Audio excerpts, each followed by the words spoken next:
Hey guys, I'm Shawn Braley. I'm a stand-up comedian and obviously super cool person because I'm here to talk in the Full Spin Club about Blink-182's Untitled record. Welcome to the club, man. I got no regret right now. I'm feeling this. Then hold on and search right there. Where are you? And I'm so right by you. I'm so lost. I've got drops of rain, they fall all over. Are we all victims of opportunity? Should I go back? Should I go back? Should I? Always looking dry, looking for an easy target. All of this I know now. Let this kill me. Let go. Lost without you. Welcome to the Full Spin Club, everybody. My name is David Stewart. I'm the host of this fun online album listening club because books are lame. Today, like we said, we're talking to Shawn Braley about Blink-182's self-titled record. Hell yeah. So we're going to get into that. But first, we got to go over some housekeeping things. The segments of the show are as follows. We have On a Pedestal, which is where each of us have come up with 3 things that we love or that we loved about the record while we were listening to it. We have On a Spit, which is where we wrote 3 separate roasts of the record while we were listening to it. And then the third section is On a Turntable, where we talk about some of the deeper questions that I came up with beforehand and sent to Shawn ahead of time so we could think about it while he's listening. Today, we're doing things a little different here, so we're going to get started with On a Pedestal as usual, but I'm going to be on the lookout for key turns of phrase because I have some record scratch sections that I'm going to just intercut into the episode now. Okay. I'm treating it like the Daily Double on Jeopardy because I've been watching the Jeopardy channel on my Vizio TV. Naturally. And Is that the Trebek era that you get? Yeah, it's the on that? Trebek era. That's the good era. That's Yeah. the sexy era. It's a good one. Yeah. Yeah, dude, he's just so... you're right, just Canadian sexy. Yeah, Canadian sexy is the right word for it. Yeah. Yep. So, are you ready to get into our first segment, Let's On do a it. Pedestal? Yeah. Let's hop on the pedestal. All right. So, Shawn, what was the first thing you loved about Blink-182's self-titled record? I loved that it came out when I was 16 because that was the perfect time to hear this record. That's true. Yeah, it is a very teenage angst album. Yeah. Written by like guys in their late 20s, early Yeah. 30s, something. And then it was interesting listening to it this time around with my early 30s goggles on because I was like, oh, this is kind of deep. Like maybe I was being kind because that is something that I am with artists a lot where I'm like overly kind with them and like giving them the benefit of the doubt. Even now, like if you listen back to something that. Yeah, especially if I have a sentimental attachment to it, like I do Blink-182, Yeah. I'll be overly like, wow, they were really good. Yeah. And like, I'm not objective at all when I'm listening Good to to music know. these days. Yeah. But yeah, which actually brings us to our first record scratch of Oh. the, yeah, of the We're episode. both terrible at Yes. impersonating record scratches. Oh, we're terrible at it. Thank God for technology. Yeah. But this record scratch mini game is called Hit or Full of Shit. Okay. It is where I come up with or ask my Instagram audience, which you should follow us if you can, about any hot takes they have about the band, and we decide whether they are like hits or full of shit. Okay. This was a way to keep me in check of my like generosity towards the artist. Okay. So I'll start with mine, and then we'll get into like a few that I pulled from Instagram. Oh, nice. Okay. All I was right. like, yeah, you already have those. So mine is, this album is Blink-182's Rumors. Okay. Yeah. So for anyone that's unaware, Rumors by Fleetwood Mac is the breakup album between the band because the band was sleeping together and they all decided to get divorced, and it was horrific.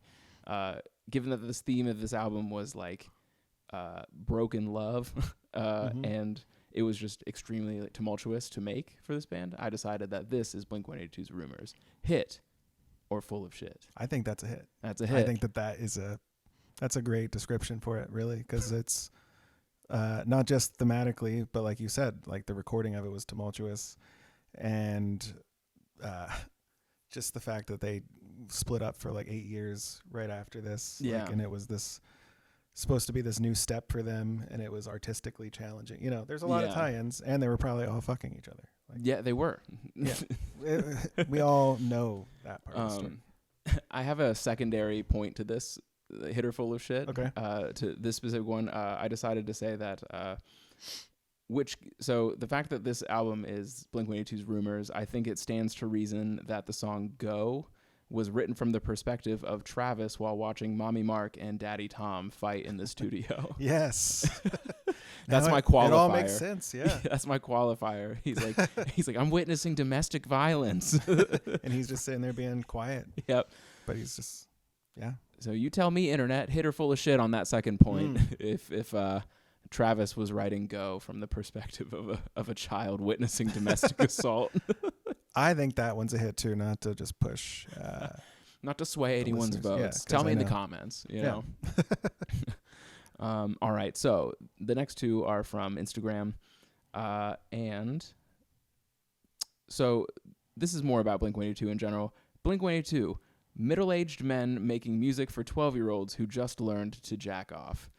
Hit or full of shit? Oh, man. I mean, that's pretty spot on, but I'm also like, come on. Yeah, I know. Give come them a little on. bit more credit. That's hack. That's That's what we all think about Blink-182. And then maybe it's true, but it's also like, come on. Yeah. I'm going full of shit. Yeah, I'm going full of shit because this record in particular, I think, pushed their boundaries enough to where it was no longer enema of the state status, of like fun college frat boy pop punk. It was like legitimate, had some legitimate emotion behind it. Like it had some legs. Right. Come on. And if you jack off to Go, what are you doing? yeah. Yeah. Unless your kink is like your parents splitting up. We may have unlocked something here Yeah. today. I've never thought of it that way. You're like, that is my kink. That is. We learned something new about me today, guys. That's what we're here for. It is. That's the Full Spin Club is all about. Yeah. We learn along the way. We talk about music. We find out deep-seated complexes and kinks. That's it. That's the whole show. Yeah. And I don't know if David's in therapy, but you know. I was. She dropped me 2 months Oh, ago. man. Yeah, I hate to see it, but she just turned me loose on the streets. And that's why you've just been listening to Go over and over again now. All right, our last hitter full of shit here. This was actually mine also. Neighborhoods. Actually, no, it was my buddy's. All right, Neighborhoods was their real creative peak, not this album. Hit or full of shit? I'm going to say full of shit. Ooh, all right, do tell. I think that there's some aspects of Neighborhoods that they feel more cohesive, maybe is the way that I would put it, where like they seem like they're kind of they have one sound again, while this record feels like kind of a little all over the place. Yeah, sort of intentionally, but sort of also because I think they were trying to experiment really for the first time musically ever. Yeah, and so the album as a whole, I like that more. I like just like the way that it feels a little bit more fractured, but in like a really like a way that shows they were challenging themselves, while Neighborhoods didn't feel like they were challenging themselves as much as they just kind of like found a sound and then went with it. Okay. Yeah. So I had this conversation. So I'll play devil's advocate for a second because like I have already had this debate with the person who submitted this one. Yeah. And you know what they're thinking. Yeah, I know what they're thinking. And he says it was the last time that they pushed themselves. Like Neighborhoods was. It was the last time they pushed themselves, period. So that's why he called it their creative peak, was because that was like afterwards, like it was like California 9 and like their most recent record, which I can't even remember the name of. One More Time. Yep.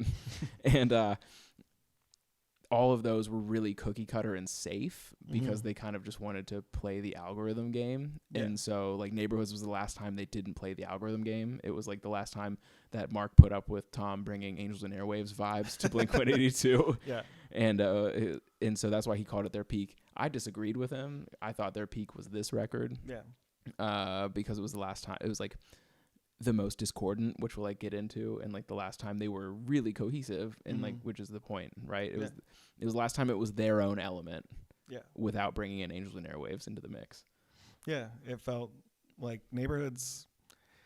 I get like anytime I listen to Neighborhoods, I'm like the songs all seem good, but then like they don't stick with me. Yeah. Like, the songs here, like there's just moments that come up where I'm like, I want to hear Stockholm Syndrome. I want to Yeah. listen to Obvious. Like It doesn't sound like a Blink record to me. Yeah. It sounds like Mark and Tom made a record, Yeah. but Blink-182 did not make a record. Right. Yeah, it's weird. But And this weirdly does, even though it's so different than anything else they've made before Right. or since. 'cause, yeah, it was a leap from the Yeah. record before. But it still feels somehow like them. And Yeah.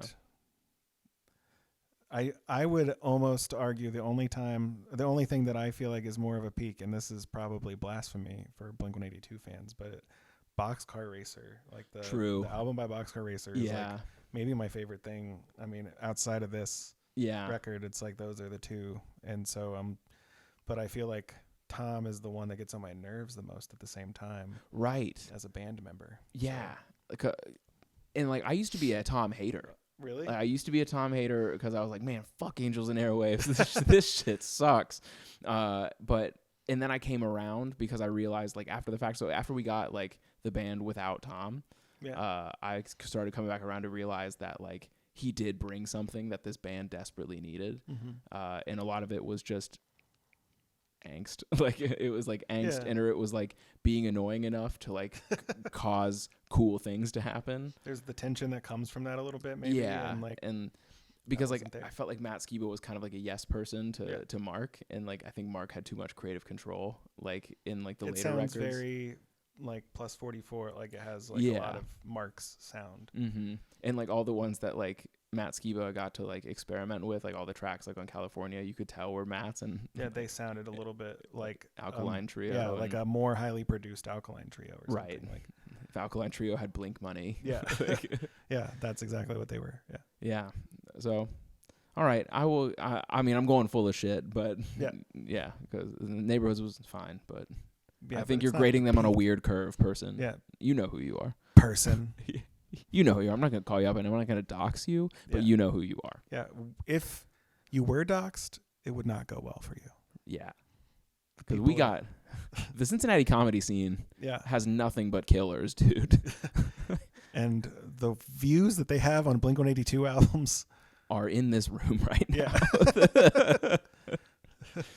All right. Thank you for humoring the first record scratch of the day. All right. We I got like one it. more that's lurking, and Okay. we'll pop out whenever. I can't But wait. now let's get back to the task at hand for On a Pedestal. Yeah. My first one was the song Stockholm Syndrome. Mm-hmm. And this episode is going to become a love letter to that song as we keep going through it. So I'm going to keep this one light. Okay. I would say compositionally, lyrically, and conceptually, I am here for that song in a big way. Because I think it was one of the great song. I know, and like you and I have talked about this. We've sidebarred about this song before. But I would say they hit the nail on. They stretched themselves in all three of those arenas for that song. So like concept, lyrics, and like composition of the song itself was all really compelling. And I was like, cool, you guys really grew as a band when you made this song, and that's why it's my favorite. Yeah, like even like the interlude that leads into it, and just. Well, I have opinions on the interlude. I'm not saying that the interlude is my favorite thing. I just think the conceptually having something build into that works really well. But we can talk. I don't know if we can talk later about when we get to the. Because again, I like almost the spoiler alert. All of not all of it, but 2 points of all the on a turntable involve Stockholm Syndrome for me. So I'm gonna glaze over it for now, and we'll dive in later. Good. What is your second pedestal moment from this record? We've talked about this too when we talked about Stockholm Syndrome before, but just the song Feeling This, even though it's the lead single and it's like one of the more well-known songs by that, it just really, to me, captures the sound of like Blink's heyday with what they were trying to do. It was like this bridge between who they were and who they are, or aspiring to become. And so that song just like works very well for me still. Yeah. And I can put it on like no matter what mood I'm in or whatever. Yeah, I think about the more I've done episodes of this show, and the more I come back around to the concept of that, like, potential is what people love most out of bands. Yeah. So it's like the record that comes after, or like that where the artist finds their sound most is the one everyone loves the most. Like, because like, if like you're a fan the entire time, right? You're a fan of Enema of the State. You're a fan of Take Off Your Pants and Jacket, and like these are all really good, but like, and it's all just build up to the moment where you're like, yes, That's what it is. Yeah. this is it. And I think that song, like, to paraphrase you, I think that song might be it for you. It was the moment where you're like, you did it. Yeah. Yeah, because there's like such a typical Blink catchiness to it, but then there's like the edge of like the way the guitar is off rhythm, like not off. It's just not syncopated or whatever, and it's just the way that the like bridge goes in with like Mark's like speaking instead of just different parts of the song that I think stretch it and go in directions that Blink normally wouldn't, when they have like a very typical, especially Enema of the State and Take Off Your Pants and Jacket, like, and especially the singles, like they just have like a literal like thread that goes through all of them that I'm like, yep, that's the exact same song, just with a little bit of a change. Yeah, there was a hitter full of shit that I left out of the mix because I was like, oh, it's like a hit. Like it's obvious. It's like 80% of their songs sound the same, and I'm like, that is correct, 100%. We don't have to go over that. Yeah, we don't have to argue that. But this was the album where that kind of broke that mold. It's like sits in the 20%. Yeah, where it doesn't like necessarily the whole album, sound. basically. Which is great. Yeah, so it's cool to see artists like find their moment, and like it's cool to like follow them to that moment. I've been more and more cognizant of that with bands I follow, where I'm like, is this it? Yeah. Like one of my favorite bands right now is Pup, the Canadian Pup's pop great, punk. Yeah, can't wait to get into one of their records, but it's been fun to watch them grow. And I think that EP they put out during the pandemic might have been their peak. So now you're like, oh shit. Yeah. Well, a friend of mine have this thing where we're like, all right, either this one was like a stutter step before another growth spurt, or it's the beginning of the end. Yeah. Like, and so we'll see about this next one. But the journey's been fun the entire time.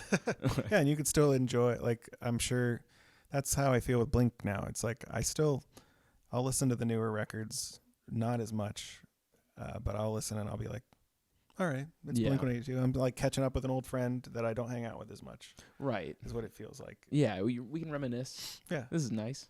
But you're not what you used to be, man. Yeah, you're just not. Yeah. I almost fell for Anthem Part 3, but then I heard a little bit of it the other day, and I was like, this is, I don't like this. I've decided I've changed my mind. I like that one. That one. I mean, it's not, I have to detach an element of it's like purely a nostalgic, like emotional connection to songs like that for me. Like if it was a song by a different band that I heard, I'd be like, I recognize things I like about it, but I wouldn't be like, oh, I love this. But because of the history, it still clicks. Agreed. Yeah, but I heard it and like I was in the wrong headspace, and I was like, like, not this time. Right. Like, as you know, with the new baby, it's like trying food. You're like, nope, not today. This isn't gonna be. My second, so sometimes I like, for pedestals, I like to bring up the unsung bop, like the one that people don't talk about enough. Yeah. And in this case, I think Easy Target is the one people don't talk about enough. I think that song rules. Yeah. And it's the one I always forget about. And then when it comes on, I'm like, wow, this is good. Yeah.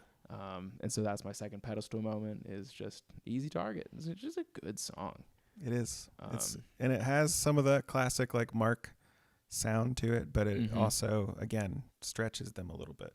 Yeah, it's a little bit more like like you said, like a bop, like a Blink song. Like hearing it, it doesn't feel as much of a push, but it still has some of that. And then like thematically how it closes out and then blends into the next song, which is actually my third pedestal. Ooh, is bringing in Robert Smith, which was I fucking love The Cure. Yeah, and that was like around the time that I was really falling in love with The Cure. Okay. Was like when I was 14, 15, 16, and I had already liked Blink from like junior high. And then they talked about The Cure a lot, and then I really started listening to them all the time. And then when they announced like that he was going to be on the album, I was like, oh, sweet. And I feel like that's a song that just nobody talks about ever anymore. Yeah. I am not a big Cure fan. Like, just I have not dove in. And so like that was lost on me. So I appreciate you bringing that to as your pedestal. Hell yeah. I wouldn't have talked about it at all. Yeah. You're like, I didn't even remember that song was even on the record. I knew it was right after Easy Target. Yeah. They have that like guitar riff that like blends in. And that's where I think that I really appreciated that about this record too. Not to keep going on pedestal moments, but just the cohesiveness of like song to song, like how they really stitch it together well. Into it. Yeah, in a way that each song could stand out on their own, but the next song still came out like they flowed together. Yeah, I have like a similar situation, like as far as like having like one of their influences on their record, like that does rule. It reminds me of like when Deftones had Maynard James Keenan go on like on White Pony. I was like, wow, this is great. Yeah, you're like, this makes perfect sense. Yeah, super fun, and like it's just cool to have them. I think it's like it must be like a rad cosign to get like one of your like inspirations to like join your record. It must rule. I'm sure Tom was just like freaking out. Yeah, because the fact that they said something like I was reading an interview today just to try to prepare a little bit for this, and again, it was like not enough preparation still. I would have appreciated for myself doing better for you, David, because you prepared me so well to be prepared. But I was reading up on this record, and then there was an interview where Tom was talking about how he was nervous sending the song to Robert Smith because he was because he had agreed to do it, and then he was just like, we're going to send it to him, and he's going to hate the song or whatever. But then he was like, he's going to go back and listen to our old songs and then be like, these guys don't take themselves seriously. Why should I write something like serious? We make music for kids to jerk off to. Yeah, basically. That was was it Robert Smith that wrote that? Yeah, Robert Smith actually sent that one in on my Instagram. But he said that Robert Smith like responded like to him because he said something to him about that, and he was like, I think the song's beautiful, and I think that you guys deserve the right to like grow and evolve. Yeah. And if we held bands or anybody to the standards of like what they were when they were younger, then we're not allowing people to grow. And I was just like, oh, right on, dude. Yeah, like, that does rule. He could see that even in a band that nobody was taking seriously at the time in like that kind of a way. Yeah, holding space for growth rules, and like I don't think that people do that very often. Yeah, I know like in our industry, like I think a lot of folks write people off early on, and they don't hold space for growth. Yeah, and you see somebody bomb a couple of times, and then you're like, well, okay, they kind of suck, and then they're obviously continuing to grow and try, and if you've written them off, then like 2 years later, you're like, oh shit, they have great material. Where was I? Yeah. It's I went out to smoke every time they went on stage because I thought they just were. He had the Sig comic. Yeah. And then you're like, oh shit, they actually have been good this whole time, and I just been smoking.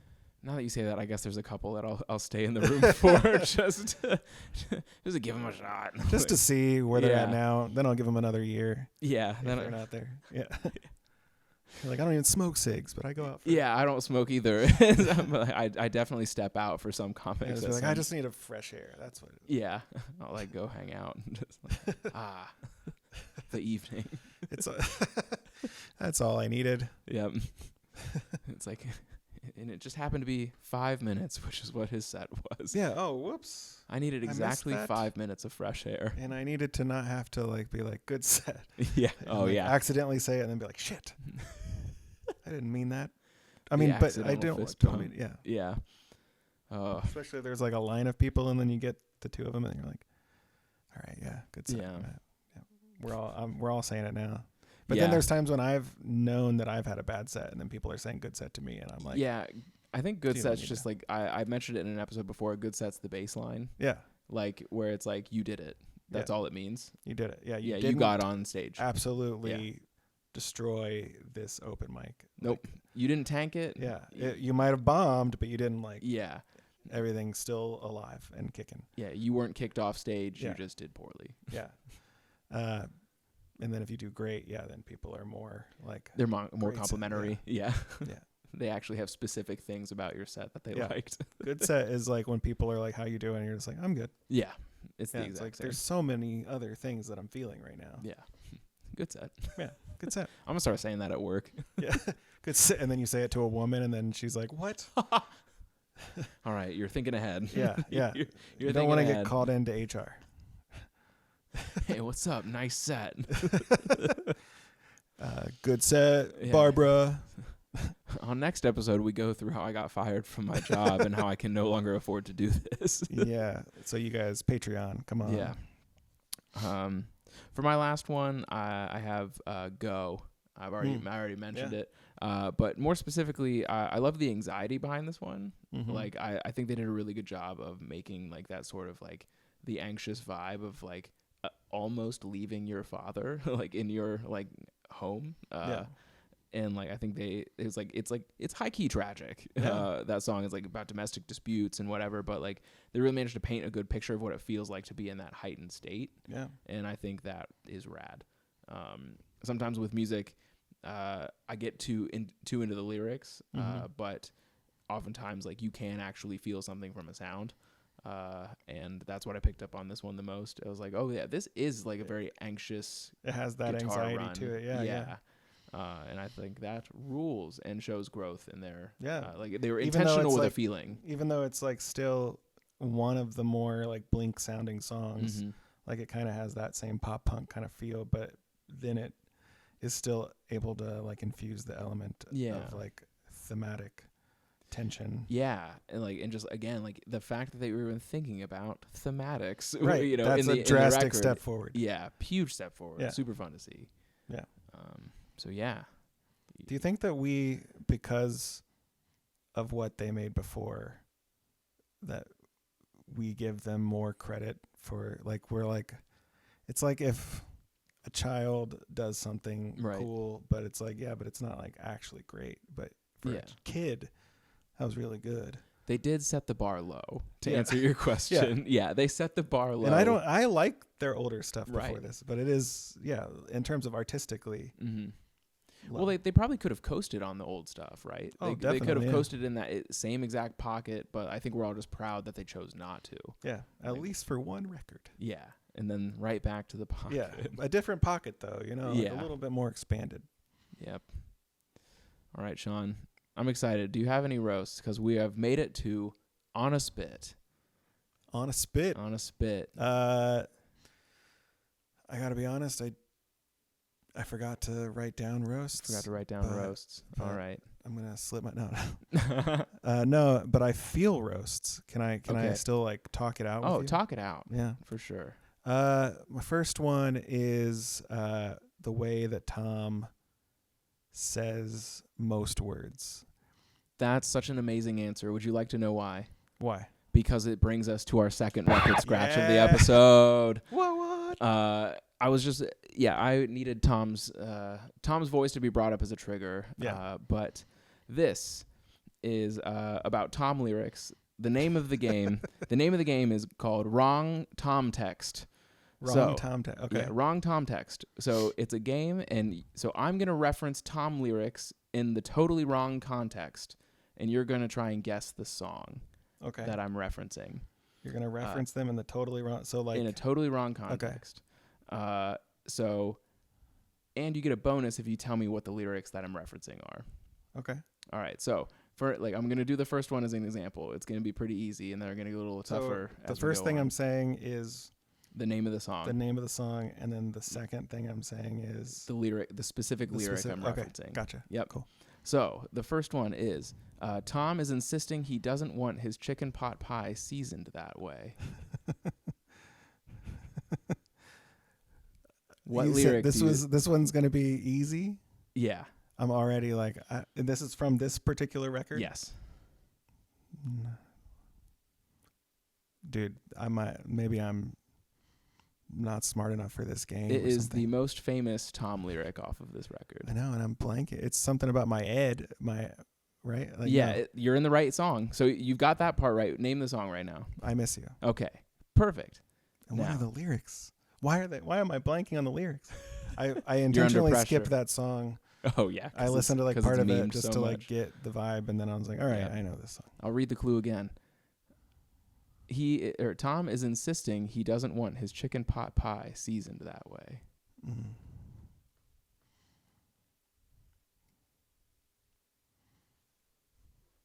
I'm like literally going through the lyrics in my head.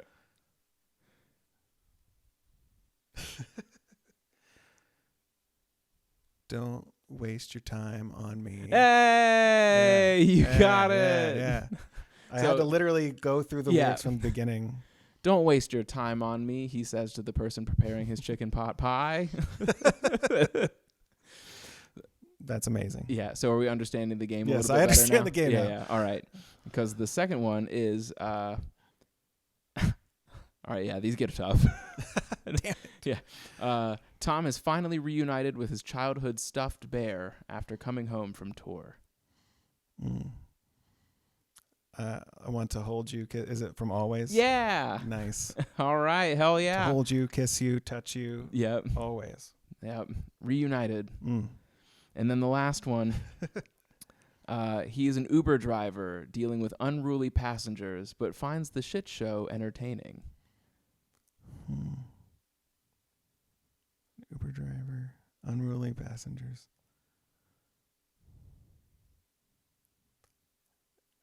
For some reason, I'm thinking I'm lost without you, but Not quite. no. Okay. Do I have another Yeah, you guess? can have another guess. Give it a Okay. go. Let's see what else. Down.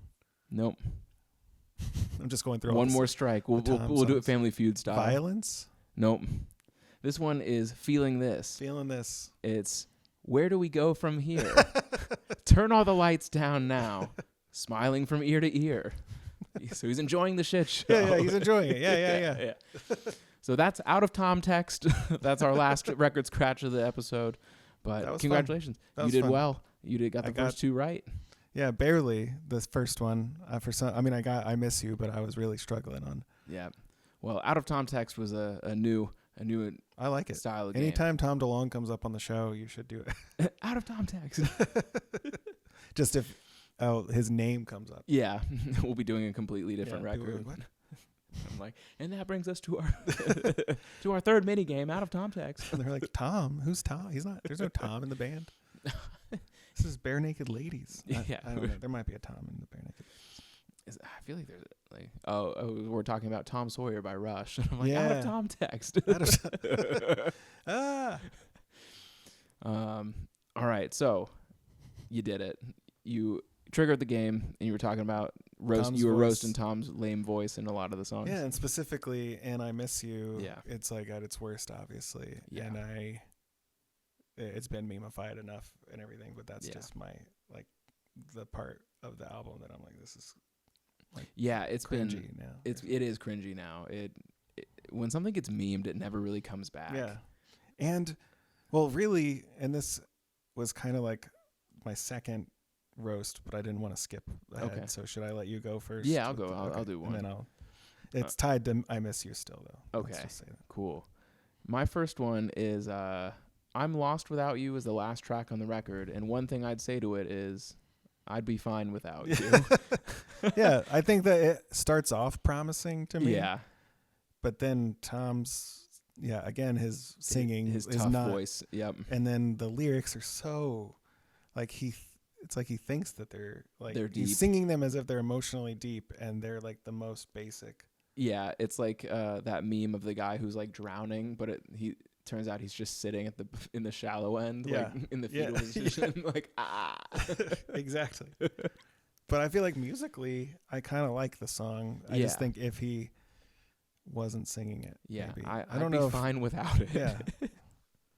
Yeah, but I agree with that. Yeah.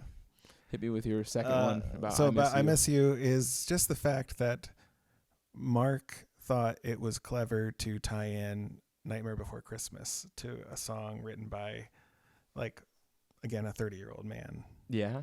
Which one Like- is this? I like. I Miss You, like we can live like Jack and Sally Oh, if we okay. want. Yeah. And geez. then we'll celebrate Halloween on Christmas. Like he's like making those references. Oh, Those references are loosely, but they're still. Yeah. I mean that's the name of the characters. Obviously, Halloween on Christmas. So it's these connections to that movie that I think, I mean, another memeified thing, like Right. Nightmare Before Christmas is like the most, it's Dude, just like, it's really cringy it was now. like he was just yeah. like, okay, a lot of kids like Hot Topic that like us. What am I going to do? Oh, no. Did you here's just some lyrics. discover like Mark's villain era? Like you discovered the moment he decided to placate children? Yes. Because he spent the rest of his career doing Yeah. that. I think he was already doing it before unintentionally, and that was the moment that he was just like, wait, I have power here. You mean I can do this on purpose? With great power comes great Yeah. responsibility to make myself a lot more money. Yeah, you know I can manipulate children? Yeah. Huh.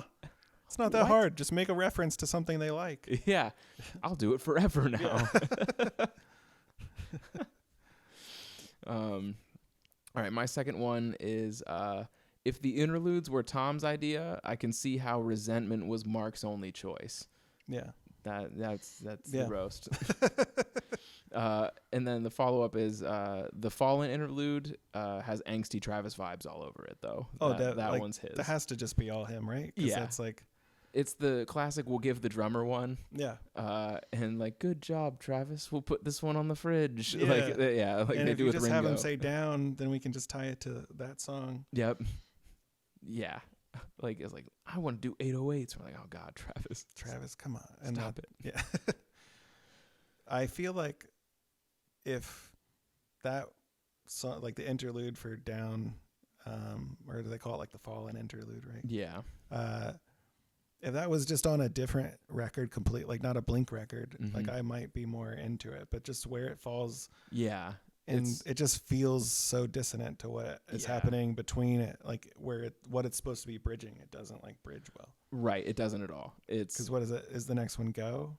Right? Yeah. no, I thought it It's was Down and then Fallen yeah. interlude and then Go, right? Oh, okay. Or Yeah. is the Fallen interlude before Down? I'm not gonna look. This is the part where we pretend like we don't know enough about the record, but Yeah. we actually We're we actually roasting- know the answer. Actually, the real roast here is that it wasn't don't know. memorable enough for us Yeah. to remember. So Exactly. take that. That's the real roast. The real roast was the friends we made along the way. True. So then my third roast. Yeah. My third roast is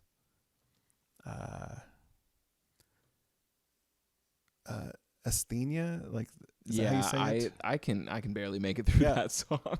And that's like Tom's foray into Angels and Airwaves before. Yeah. I almost called the band Angels and Outfields, just like Angels in the I love Angels and Outfields, man. Yeah, that movie ruled. That Not the band though. Angels Band was just okay. Angels and Airwaves. Like that was like his like dipping his toe into Yeah. that. And I am not a huge fan of Angels and Airwaves. It's when we lost so, him. Yeah. That's So when we I'm like, lost him. This is like him taking himself too seriously and Yeah. thinking it's all about space. Aliens exist. That's silly, Tom. But then once that also is like, Well, that turned around for him. yeah. That turned right But around. that's what I'm for saying him. is like this, all Angels and Airwaves to me is just him almost being like, you know, I'm really into aliens. How about I make music that sounds like space Yeah. or something like that? And And Asthenia is like, he also doesn't have the, this is going to sound like I'm just shitting on Tom, but like Tom doesn't have as much, like he has the angst, which I do appreciate, but the Mhm. depth, just like, and I'm lost without you and stuff. It's like the depth isn't quite there. So then he's like, I want to make a song that has like spacey vibes. What am I going to make it about? Oh, being lost in space. yeah, It's just and like he- love. Yeah. It's just, those are the only ways that his brain goes. It's like so black and white and so direct. to, Right. like, no poetry really to it. It's crazy that he's the one that was correct. Like it That's still, it blows my boggles mind. the mind. Like it is crazy to me that he was right. yeah. It's crazy that I saw his name during like the Hillary Clinton email scandal. Yeah. When Like, Tom DeLonge comes in. yeah, I was like, what? WikiLeaks, Tom DeLonge. Not two things I I, was thought like, would come. no way. Yeah, Yeah. crazy. Which does bring me to my third roast. It's a Yes. perfect time to bring this up. My third roast is the precedent set by Tom being right about aliens makes me very nervous about Kanye West. It makes me, that's we've seen insane people be right. That would be horrifying in the case of Kanye West. Yeah, this one is like, all right, it's pretty innocuous in the sense of like, I mean, not innocuous. If alien, that stuff is not innocuous, but like the Kanye stuff, it's like, if that, I don't even know, how are you correct about that? Yeah, well, Tom's not being bigoted toward aliens. Yeah. He's just like, hey, they exist. Yeah. They're real. Meanwhile, Kanye's like, they don't exist. Yeah. Yeah, we, let's just hope that that's not the trajectory. Yeah, we should make sure they don't. Wait, Kanye. Wait, who doesn't exist? The Illuminati. But that's it for my roasts. Yeah, those were We good did roasts. We roasted it. We roasted the fuck out of it. Yeah. Because we're all about balance here at the Full Spin Club. Nothing's safe. Nothing. Like, it's Not even Blink 182, which No. nobody ever makes fun of. no one ever makes fun of. I will admit it's hard. It is hard to roast some records. I feel I'm very sure, yeah. bad. I heard the episode, or I watched the episode with Allison with Oh, Pimp a yep. Butterfly. I'm like, how do you roast, especially two fucking milquetoast white people, Extremely white people. Yep. like looking like you should be in a book club, Yeah. and then Yep. being like, I'm going to roast this very deep album that won, like, didn't it win, like the Pulitzer or something? Like that was Damn. That was the next was Damn? record. Okay. Yeah. Yep. I did it. Yeah. I rose to He the roasted occasion. his ass. Yeah. Got his ass. Kendrick will feel that for I days. am so excited to get canceled because that's gonna do it. But yeah, so we did it. Hell yeah. That means we're on to the bread and butter of this show, which is the On a Turntable section. Mm-hmm. Are you ready? I'm ready. So Shawn was sent these questions ahead of time. They were deeper. They were things to think about while listening to the record, maybe some angles he hadn't thought of beforehand, hopefully, because I'd like to think I'm creative. But let's get into it. Are you ready for the first one? Let's do it. The first question was, this album was born of discord between the band's members. Arguably, it makes it their best work. What time in your life where discord/compromise what is a time in your life where discord or compromise led to better outcomes than you could have produced by yourself? Yeah, probably 2020. Really? Yeah, I mean, that was obviously a rough time for everybody, but I Yeah. also went through a divorce in 2020. Oh my I was incredibly depressed. Like, just, it was probably one of the hardest times of my life. Sure. And then coming out of that, I got into a relationship with like the person I've been best friends with for 20 years, and then now we Yeah. have a baby. Hey. So it's like this like beautiful thing that I'm not just, it's not like some of the repercussions of 4 years ago now don't still sit with me, and I'm Yeah. not still unpacking things and working through them. But in terms of like the discord leading to something, it also personally just led to a different way that I view myself, which in a more whole, like, I feel like I'm able to look at myself in a more complete way rather than just shit on myself Sure. all the time. So there's like confidence, but it's not just like I'm the greatest, because I still am like, well, I've done all this shit that I'm not proud of in Yeah. my past, or even today, whatever. Sure. But I am also able to be just like happy with like the growth and evolution of who I'm becoming. Yeah. And it does feel like what this record feels like for Blink. Yeah. That rules. Yeah. Discord is like my least favorite. Yeah, I hate Feeling. any kind of, Yeah. I never want conflict. Correct. Yeah. I'm like, so like my people pleasing Yeah, comes down to conflict avoidance. absolutely. That's it. Same. Like I don't, like, I'll tell someone I don't want to go to something. Like, I'm not that level of people pleaser where I'm like, no, I'll go. But like, I will avoid conflict at like any turn. Yeah. And like, I think it does sort of like bring some kind of detriment to my creative work. I 'Cause, can like, see that. I mean, I could see that in your work. I mean, I've seen obviously. that. Yeah, we've seen that. We've been talking about it, actually. Oh no, So don't think there's no Discord. not at the club. You should have been there tonight. We were Oh, just no. every joke. Yeah, David's not here. Free for all. Roast his ass. Roast his ass. So like it kind of stops me from working with people. That's like kind of how that manifests, is that I'm not terribly collaborative. But at my job, I've been forced to be. Like I'm a user experience designer, and we run design sprints, we call them. And I ran my first one in January in Zurich, and was leading a room full of people who have very different opinions about how this software should be designed. And the entire first day is essentially problem alignment. And so it's getting this group of 10 people with various cultural backgrounds and technical backgrounds and like all kinds of other differences between them agree on a problem we're going to try and solve over the 3 days after. And the solution is the best we could have come up with. Like we escaped the 4 days with like a good there's end a product. solution. And it was a Frankenstein of everybody's different ideas, which is great. But that first day about put me in a coma, because just worrying about the conflict. Yeah, just worrying about the conflict, or like anytime someone brought up a counterpoint, I'm like, that's a good one too. Like it just like I needed to be a little more like, no, we're done now. Like or like and just. But like, it's hard to know that at the same time. You're like, I need, at least for me, in that kind of a setting, it's like, well, I need a minute to process how I actually think about this. Yeah. But I want to believe the best about people. So I'm like, all right, that's probably a good idea. Yeah. Let me just like lean on the positive side of it. And then I'll think about it later. But then that can lead to like really shitty outcomes if you don't like mediocrity. Yeah. Because giving them the benefit of the doubt and being like, there's probably a valid point in there, just because that's like honestly a self-esteem thing at a certain point of my own. I'm like, that's probably valid. They probably know more than me.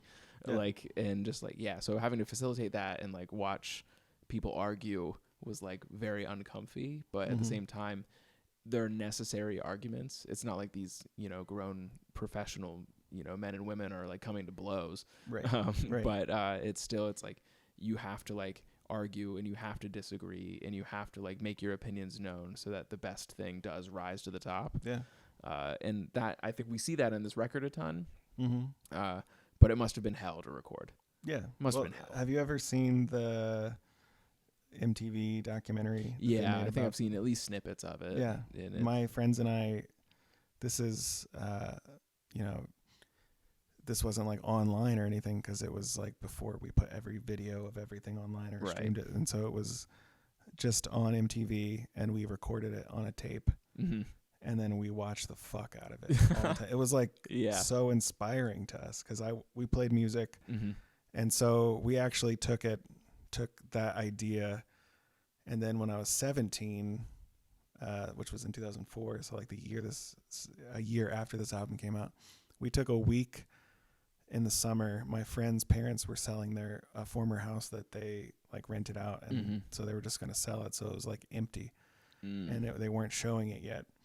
So we were just like, can we just stay there? Like literally like turn closets into like vocal booths and like just like use the sounds of the space. And we did it for a week and recorded a album that was awful. It was terrible for a number of reasons, but we had to like, I still have like a burnt copy of the CD and like most CD players won't play it. But there's like a demo out there of my 8th grade band somewhere that I'm horrified will just pop up one day. We went to Warped Tour with like, we called the CD, our band was called Trademark. We called it, this was just another 17-year-old thing to do, but we called it the first rule about trademark is you don't talk about trademark.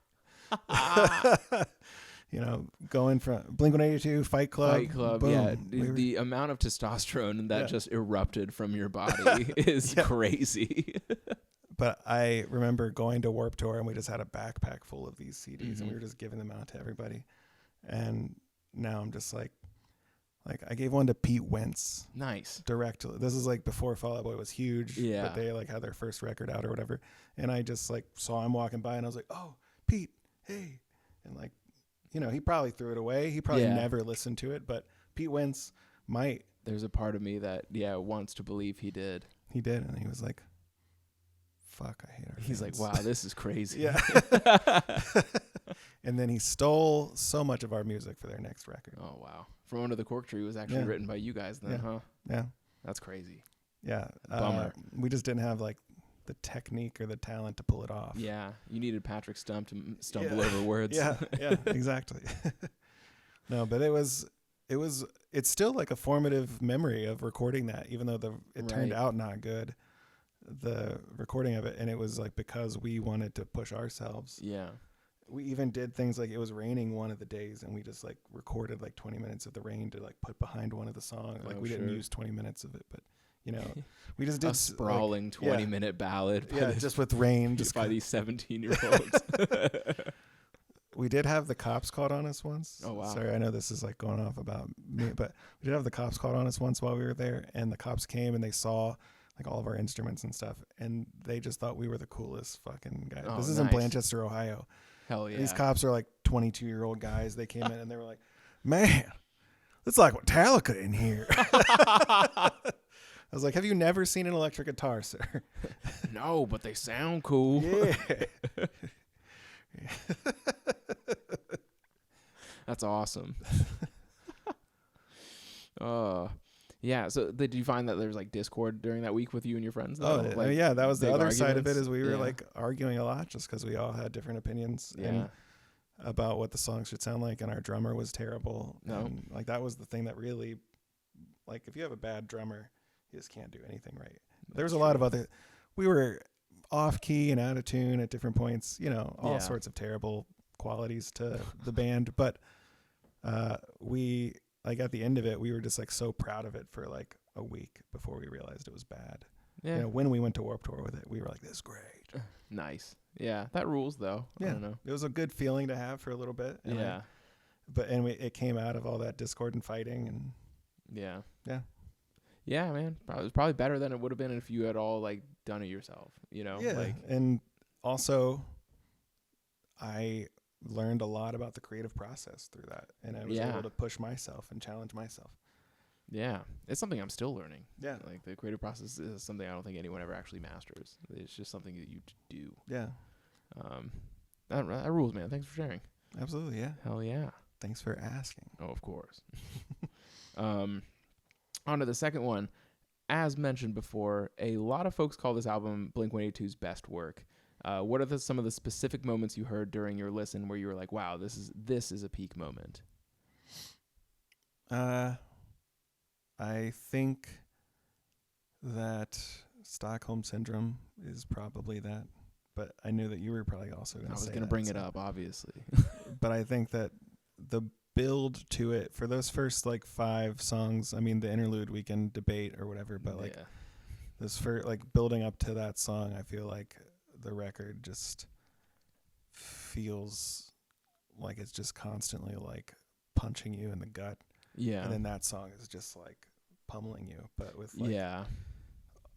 all of the lyrics even and everything, it's like the most mature sounding lyrics that they have. Mhm. They're still very angsty and emotional. Like when Right. you actually like read them, as opposed to hearing Mark kind of yell them or something, like Yeah.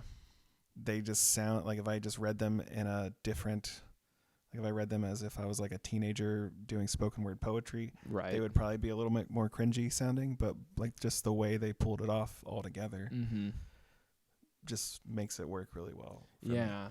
I mentioned it before, but like conceptually, lyrically, Yeah. and the third word that sounded really nice in my head when I had it. Thematically, I don't know. Yeah, it was oh gosh, gotta look at it. Compositionally, Ooh, yeah, that's a better. yeah, That's, I like it's a that. good word. Yeah.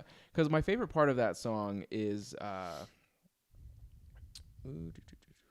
I'll get into the next one. Yeah, so I think I'll just read what I wrote here. It's a really evocative one and the most nuanced and metaphoric of the songs. Mhm. Like it's like because they're likening the end of a relationship to feeling like you've lost who you are. Yeah, And so I was like, that's deep comparatively, given the Yeah. context of Blink-182. right. Going from like all the small things to that. Yeah, That's like two different. I even wrote it was arguably the deepest they were ever gonna get. Yeah. Like, and I was Which like, good I on think you. too often, I think we associate like deep with something that's slow. Mm-hmm. And if it's like punching you in the face, it's not usually considered as deep, Yeah. I guess. And I just think that this song kind of blows that out of the water in terms of like, I mean, not that that's even true. Obviously there's Right. like Tool and stuff like that. These are bands that get very deep, Oh yeah. but and very punchy. yeah, exact. But I think with Blink and with like emo music and pop punk, it's like whenever they want to get serious or they want to get more emotive, Yeah. It like gets goes slower. down to an acoustic song or Yeah. down to like Time of Your Life with Green Day. Like Yeah. you're just gonna I have this conversation about Pup. Like, so there's two bands that I love a lot. There's Hot Mulligan and there's Pup. On Hot Mulligan's most recent record, they have like a dead dog song, I call it, which is so mean. If you ever watch this, I'm so sorry. It's like the meanest way to describe that song. It's like, you know, the passing of a pet. yeah.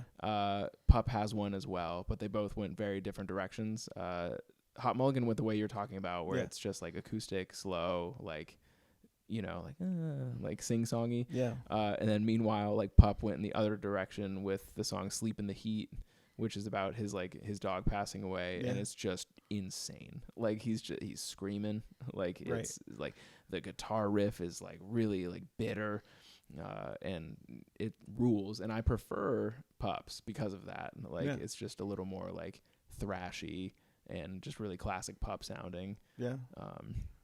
And but about yeah. his dog died. And but it's still deep. It's still sad. Like it's still all the things that like we don't have to do Marley and Me when we do right. when a dog dies. Yeah. We can do fucking We can be angry. Saving Private Ryan, Yeah. but with my dog. Right. Like grief doesn't just come in like sadness. Yeah. Like Yeah. it comes in like anger and Yeah. you know, bargaining. Even if it's just your pet, like Right. not that it's just, but you know, even like that, Yeah. like still going for it. Yeah. It's worth it.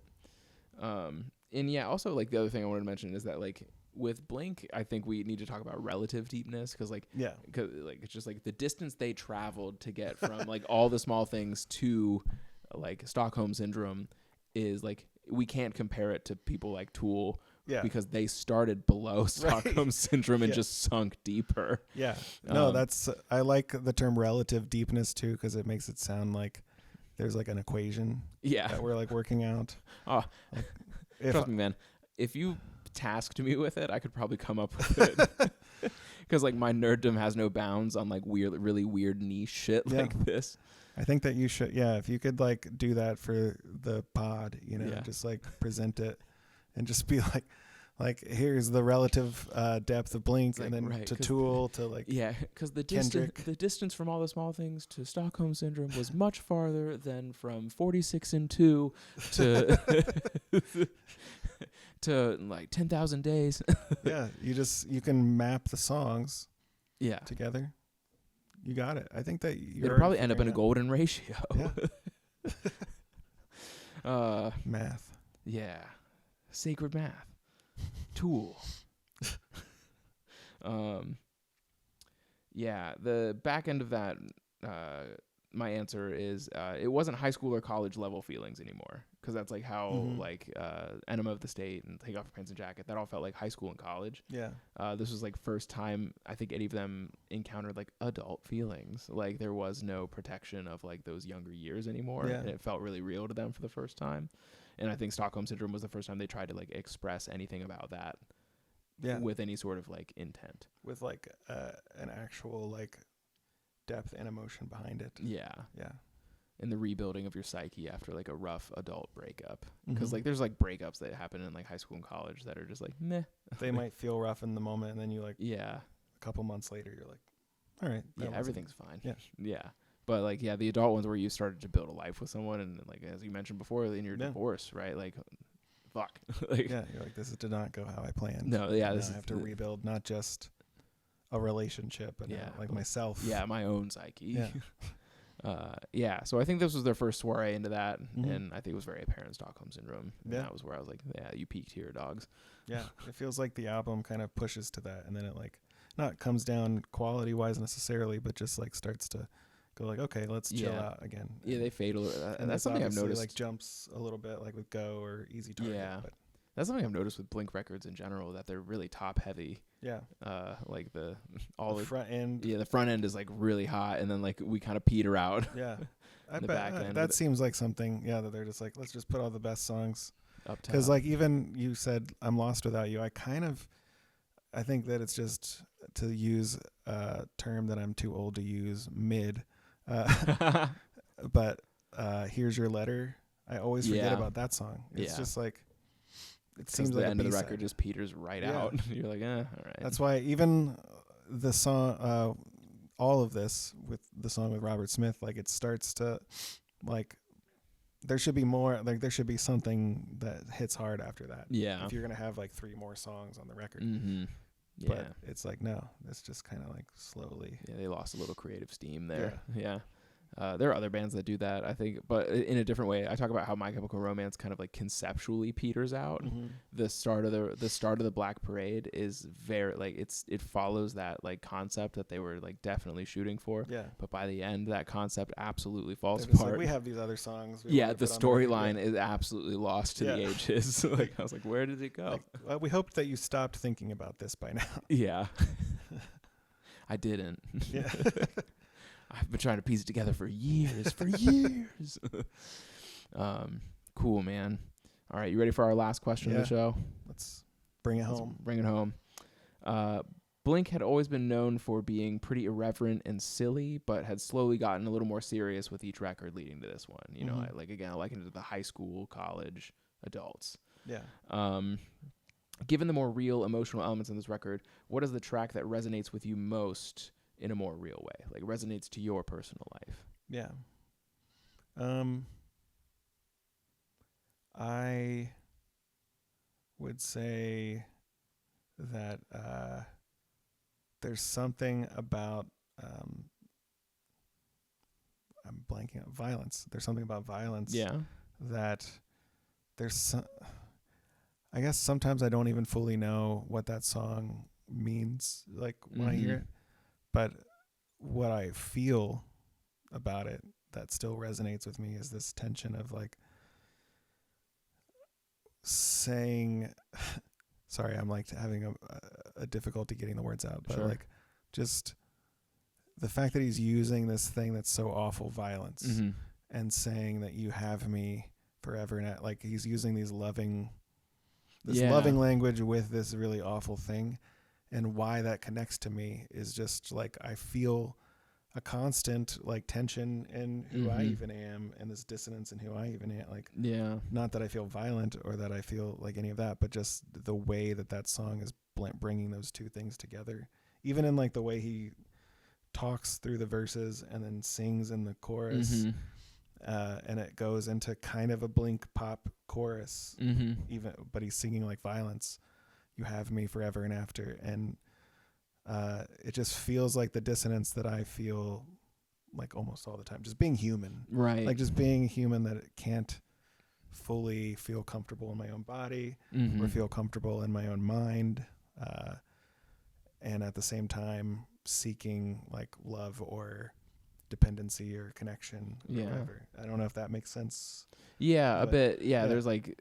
Yeah, the angst that comes from like not really knowing yourself or feeling dissonant inside can feel violent at times. Yeah. And I think that he's playing around with like not with that about yourself. He's obviously talking about a relationship in that song, but like just the dissonance there of like you have me like this thing that like the world can't get rid of, but it's also hurting the world. Yeah, you can't really get rid of it, can you? Like in a world sense. Yeah. And to go. My research today, that song was written because they were watching a lot of like CNN, and that was during the Iraq War. Oh, sure. So they would be like watching that and seeing like bombs being dropped, and Tom's brother was in the military in Iraq, and so then he would be thinking about that, and then he would like go to his love life and then just be like, this is like shitty, and then just thinking about how like happening on all fronts. You can't escape it, and it's just in his mind. So he's like, violence is everywhere. Interesting. I mentioned Stockholm Syndrome for the for last time. Anyway, Stockholm Syndrome. Back to the best song on the record. I mentioned it because so the song Obvious also kind of strikes a chord with me of just like breakup vibes. Yeah. Like I went through one just over a year ago. And the reason Stockholm Syndrome resonates with me a little more is because like I kind of like lost myself in that relationship a bit to the point of like minimizing my own needs, that kind of thing. And so I think Stockholm Syndrome resonates because like that's ultimately what it is. You lose yourself. Like Mark Hoppus's line in like the best part right after like the really quick, it's like the bridge, I guess we would call it. It's like palm muting, like the He's like, I'm so lost, I'm barely here. Like I wish I could explain myself, the words escape me. Like I felt that so many times in my life where like I feel so removed from myself that I couldn't even explain it to someone and where it would make sense. I'm just now finding people in my life where I can do that like a little more safely. But so during the last was like I minimized my needs so much I've lost a part of myself at some point and was totally willing to give it away just for like acceptance. And so I relate to that for sure. And I think if you can't, you're a sociopath. Like so you've just been diagnosed by Dr. Yes. David right here. Yes. It's like, what do I call you? Dr. Blink? Dr. Dr. Dave. Dr. Dave. Yeah. Dr. Dave has no college degree, much less a medical degree. But I know enough about Blink-182 and feelings to make a very convincing TikTok that will rot your brain later. Yeah. But it's a diagnosis you can take in to certain doctors to get medication. You can. It's a dispensary. Yeah.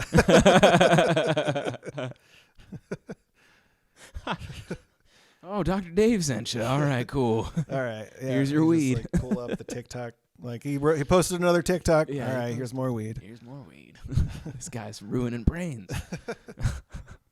But all right, well, glad we got to end on a fun note there. Yeah, because it got a little heavy for a second, but that's the fun of the show. That is. We're going everywhere here. Yeah, we go. Club's everywhere. Fun like that. Yeah. Thanks for inviting me in. Of course, man. Thanks for coming. And as always, like, comment, subscribe, do all the things. Engagement helps the channel grow, and I want to keep doing this. So let's keep doing it, you know? So I'll catch everybody in the next one.